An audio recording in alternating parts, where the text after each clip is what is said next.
So, as you guys know, a few weeks ago I did my list on my favorite shiny Pokemon in Kanto. It was a video I really enjoyed doing, and you all seem to like it as well. So without further ado, I'm following up with what I said by giving you guys what I feel are the top 5 best shiny Johto Pokemon. And like the previous video, I will be ranking these shinies on a variety of different reasons. Whether it be how cool it looks, or if it just has an interesting origin. And while I do like a good amount of shinies in Generation 2, I don't really have any sentimental attachment to any of them this time around, so that isn't going to be a determining factor in this video. However, if there are any shinies from Johto that you believe deserve to be on the list, or if you have your own list, definitely share it with me in the comment section below. If you guys enjoyed the video, be sure to leave a like, subscribe, and share this video with a friend. And with that being said, let's get started.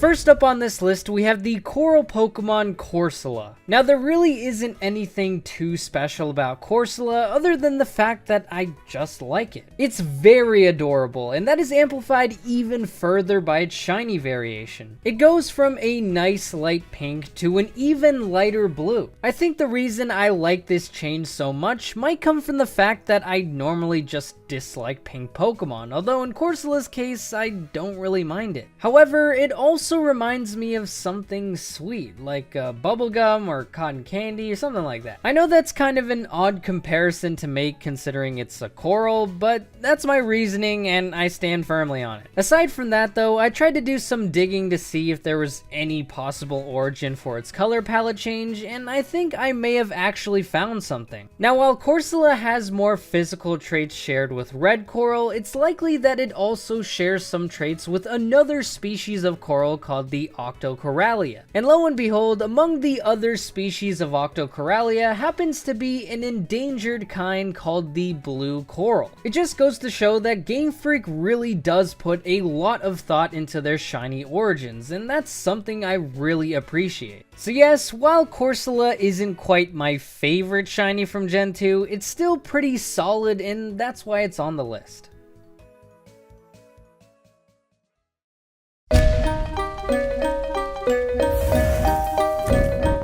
Our next Pokemon is one of my absolute favorites from Johto, the imitation Pokemon Sudowoodo. Not even talking about the shiny, Sudowoodo is just a cool Pokemon. Initially, one would assume that Sudowoodo is a grass-type Pokemon. I mean, come on, he looks like a tree. So at first glance, there's not really a good reason to believe otherwise. However, when you actually catch him, you find out that he's a rock type, which explains why he freaks out when you hit him with the squirt bottle. So why exactly is he a rock type? Well, that is because Sudowoodo is based on petrified or fossilized wood, hence the name Sudowoodo. Now, for the regular color palette, it seems Ken Sugimori just went for typical tree colors, a brown trunk, and green foliage. However, for its shiny palette, we've got a light green trunk with a reddish-orange foliage. This reminds me a lot of cherry blossom saplings along with the sakura buds. It's actually really beautiful in my eyes. So despite the fact that I normally dislike green shinies, I have to make this exception for Sudowoodo.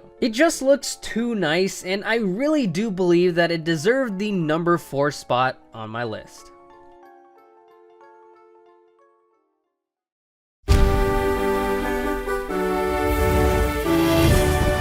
Now coming in at the number 3 spot, we have the lava Pokemon Slugma. Anyhow, memes aside, we've got hands down one of the coolest Pokemon in all of Johto.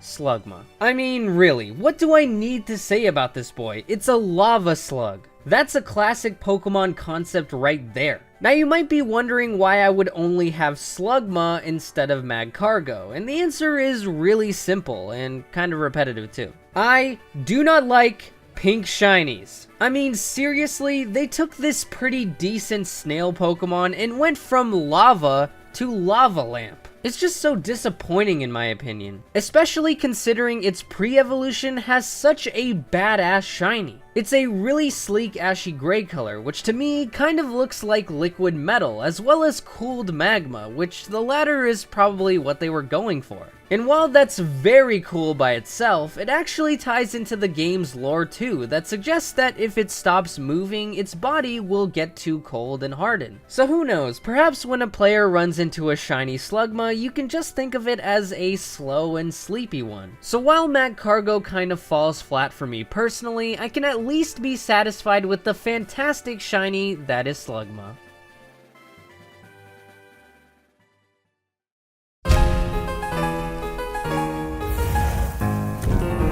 At the number 2 spot, we have one of my all-time favorite Pokemon, being the light Pokemon Ampharos. Now, if you've seen my top 5 Generation 2 Pokemon from a few weeks back, you would know already how much I love this guy. I mean, I use it for all of my Johto playthroughs. I love its Mega Evolution and the origin behind it, and to put it simply, it's just awesome. The lore behind it just comes from a sheared sheep, which is consistent throughout the entire line. It's not super deep or anything, and it doesn't tie into anything grander than that, but that's okay. Sometimes being something as straightforward as a sheared sheep can be just as effective compared to something that has deep ties with culture and mythology. So with that said, I have to admit that Ampharos' shiny is amazing to me. Its body color changes to a lightish color of pink, which is just to indicate further that it is in fact a fully sheared sheep. And as I've said many times before, I will always appreciate a good shiny when it comes from deep mythology, but in cases like this, simplicity can edge out some of the greatest of contenders. Oh, and also his gems go from red to blue, so that's a really nice change as well. I thought I'd add that. Look, I said it once and I'll say it 1,000 times more if I have to. Normally, I hate pink shiny Pokemon. I can't stress that enough.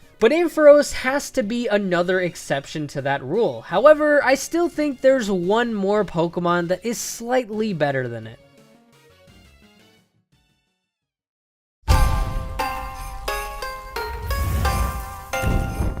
Okay, so most of you guys already know how I feel about being too repetitive, and the fact of the matter is that Lugia is technically my number 1 favorite shiny Pokemon in Johto. But being that I mention him way too much, for the number 1 spot, I'm again going to be giving the spotlight to a different Pokemon, as I don't want to overclutter my channel with Lugia. However, I still have to give some props to Lugia because of just how good it is. Think of it as an honorable mention. Also, I need to get this video 10 minutes. So Lugia, as you guys know by now, is partially based on the Ryujin, the Japanese god of the sea, which is really cool to me. But what's even cooler than that has to be the fact that the basis for Lugia's shiny being pink comes from the color of Ryujin's palace. To me, that is single-handedly one of the best reasonings behind a shiny's color palette, that it would just be plain wrong to not even give it some form of credit. Look, I know this looks like I really enjoy pink shinies, but trust me, these are the only 2 exceptions. But anyhow, to move on to my honorary number 1 spot is none other than the second half of the tower duo, Ho-Oh. So yes, while I still do love Lugia a lot, I can still appreciate Ho-Oh as a Pokemon. It's very good. Now, Ho-Oh's lore is pretty interesting in its own right, being based off the phoenix, more specifically the Chinese phoenix Feng Huang. Now, the image we get of a phoenix is normally coated in flames. However, Feng Huang is normally depicted with the 5 fundamental colors in its feathers: black, white, red, green, and yellow, which collectively represent humanity, honesty, knowledge, integrity, and ceremony. With that in mind, it adds even more depth to why Ho-Oh looks the way it does. However, its shiny decides to take the more simple approach and give us a traditional phoenix. They give us the fiery and golden colors that usually a phoenix has. But in addition to that, they made its tail feathers a nice gray, most likely representing the ashes that the phoenix rises from. Now, while this is a bit more simplistic than its normal coloration, it's super effective in making the Pokemon look absolutely amazing, in addition to still having some lore intact. So yes, while technically Ho-Oh is not my favorite shiny from this region, it's still a damn good shiny, and it absolutely deserves to be spotlighted on my list. Thank you guys so much for watching. If you enjoyed the video, be sure to leave a like and let me know in the comments section below. If you haven't already, subscribe to the channel and become an Eryizo today. If you want to check out the previous video I did, be sure to click the annotation on the left. If you want to see more Pokemon Let's Go videos, click the other annotation on the right. And with that being said, I will see you guys next time.